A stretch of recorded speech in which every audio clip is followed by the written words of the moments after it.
বাংলাদেশ কৃষি বিশ্ববিদ্যালয়ের চিরসবুজ ক্যাম্পাসে মনোরম পরিবেশে নবনির্মিত ইন্টারন্যাশনাল গেস্ট হাউস কনফারেন্স হলের শুভ উদ্বোধন করা হয়েছে। বিশ্ববিদ্যালয়ের পুরাতন আমেরিকান কলোনির স্মৃতিবিজড়িত মনোরম পরিবেশে বাকিবির vice chancellor professor doctor A K Fazlul Haque Bhuiyan প্রধান পৃষ্ঠপোষক হিসেবে উপস্থিত থেকে এই কনফারেন্স হলটির উদ্বোধন করেন।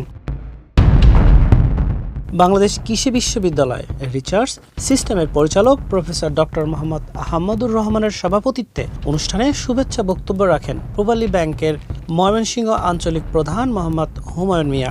বাকিবির বিভিন্ন উন্নয়নমূলক কাজে অংশীদারিত্বের ধারাবাহিকতায় কনফারেন্স হলের জন্য পূবালী ব্যাংকের পক্ষ থেকে দুটি ১০০ ইঞ্চির স্মার্ট টিভি ভাইস চ্যান্সেলরের নিকট হস্তান্তর করেন তিনি।